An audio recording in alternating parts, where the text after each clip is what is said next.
Nabunyag sa impeachment hearing ng House Committee on Justice ang hindi nagtutugmang bank transactions at statements of assets, liabilities, and net worth o SALN ni Vice President Sara Duterte. Kaugnay po niyan, makakapanayam natin si Attorney Amando Ligutan, ang legal counsel ng isa sa mga naghain ng impeachment complaint laban sa Vice Presidente. Magandang umaga, Attorney Ligutan. Angela tsaka Andre, good morning.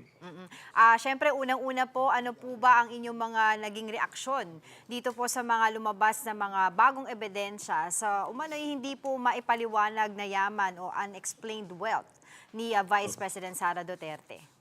Okay, so Angela, tayo po ay natanong na rin yan kahapon. No? Yung sagot ko is parang after po ng mga series of smoking guns, after po ng mga nakakagulantang na mga pieces of evidence, parang ang hirap po for the Committee on Justice not to find probable cause. Saka for the House na rin, plenary not to impeach the Vice President. Sobra pa po, Angela, yung sa probable cause requirement ng internal rules ng House of Representatives. So yung on the part po ng mga complainants, yung sa Balya et al., kami po yung isa sa dalawang natitirang impeachment complaint. We are more than satisfied as to ano yung mga nangyari the past two hearings sa Committee on Justice, Angela. Attorney, no-show na naman po si VP Sara, pangatlong hearing na nga po to. And even House Committee Chair Jervy Luistro did say na kung si VP Sara nag-video message pa pero under oath ayaw magpakita. Ano po sa tingin ninyo yung pinapakita ng hindi pagdalo ng bise sa mga impeachment hearing laban po sa kanya? Although hindi naman siya required to attend, pero ito, pangatlong hearing, no-show pa rin si VP Sara. Andre, alam mo, dapat maintindihan ng taong bayan na yung ginagawa sa Committee on Justice, isang constitutional process yan. Mismo yung Constitution po, yung nagmamandato sa House of Representatives, in particular yung Committee on Justice, to undergo yung tinatawag na mga committee hearings. So, isa po itong in-line po ito sa tingin po natin na feeling ng Vice President na she is above all of this, Andre. So, isang bagay na talagang naiintindihan natin, hindi po tayo nasusupresa on the part of the Vice President kasi consistent po siya. Parang yung ipinapakita ng Vice President, she is above all this. Parang hindi ito, this is something beneath her.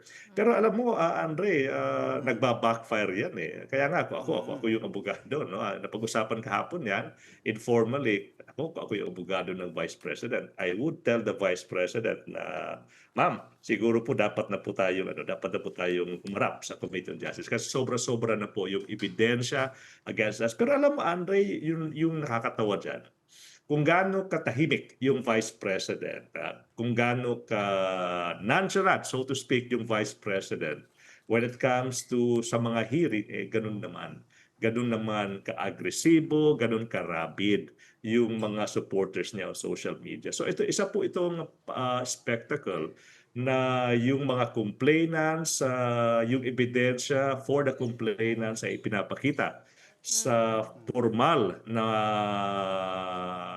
hearing sa Committee on Justice. Pero yung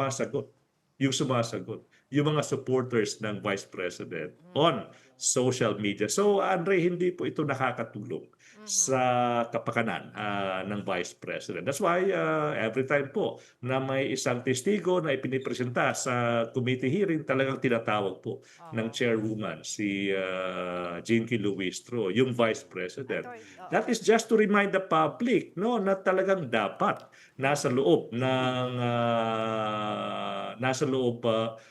Committee on Justice room yung Vice President to confront yung mga witnesses through yung members of the Committee on Justice and rejected.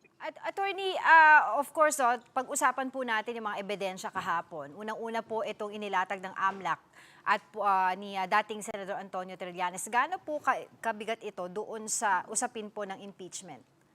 Alam mo, yung konteksto dyan, Angela, alam mo, di ba, parang may mga members of the House na sinasabi nila, kailangan nila ng smoking guns. Smoking guns, no? Nako, yung pasabog ni former Senator Trillanes. Isa yan sa mga maraming smoking guns. Alam mo yung talagang amazing, so to speak, Angela, yung pagtutuma ng mga ano yung nakasaad sa affidavit ni Senator Trillanes. Sabi niya, may mga pumasok na pera galing kay Sami Uy from Davao, pumasok sa mga bank accounts ng pamilyang Duterte.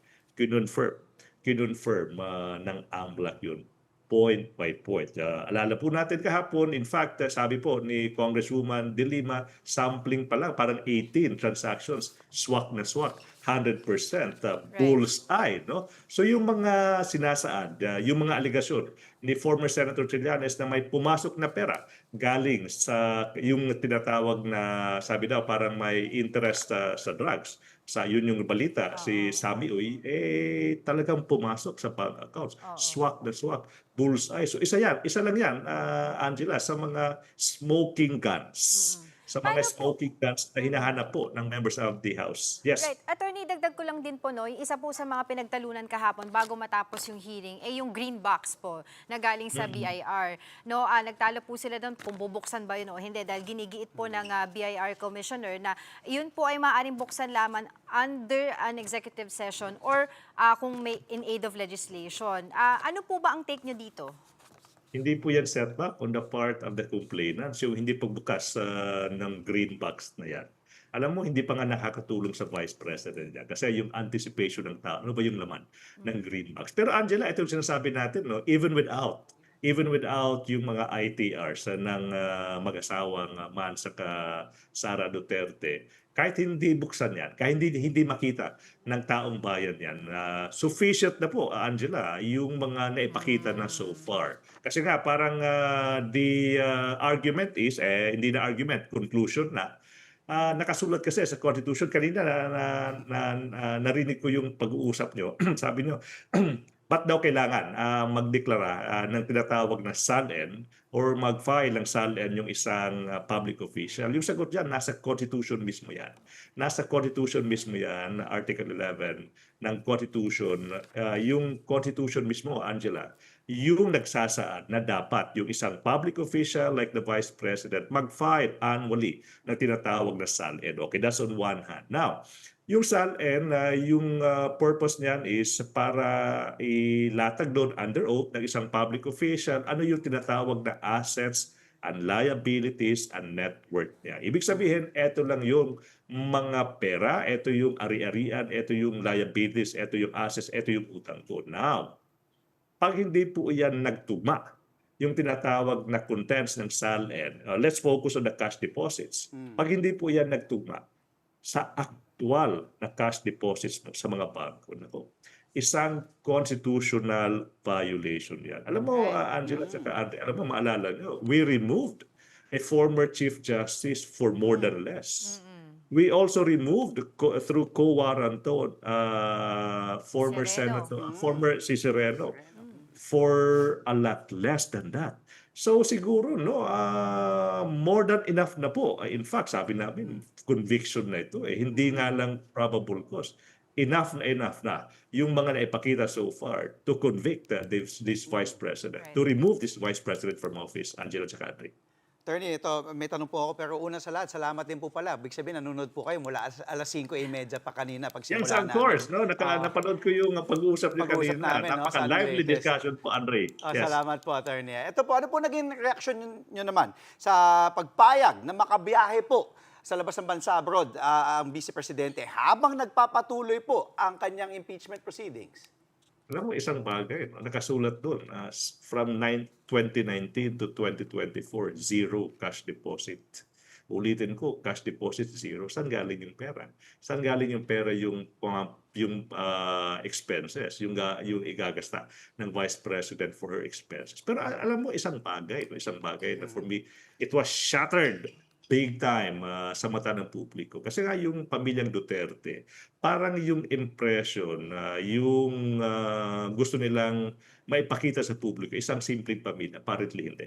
Parang kaya nga, Okay. isang meme, gusto-gusto Right. ko yun eh, parang simpleng bilyonarya yung Okay. vice Oo. president. So yun. So yung fact na instead na kumprontahin yung mga ebidensya against her, lalabas yung vice president to go on a world tour, so to Oo. speak.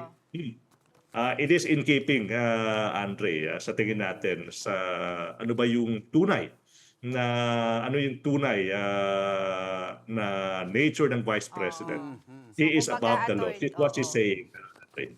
Sige po. Pasensya na po kayo, attorney. Wala na po tayong oras. Kumbaga, hindi po kayo sang-ayon na siya aalis sa gitna po ng kanyang mga hearing dito sa Pilipinas. On that note, maraming salamat po sa inyong oras, Amando Ligutan. Mga kapatid, Andre Felix po, manatiling may alam pagdating sa mga mahalagang balita sa loob at labas ng bansa. Mag-follow at mag-subscribe na po sa social media pages ng News 5.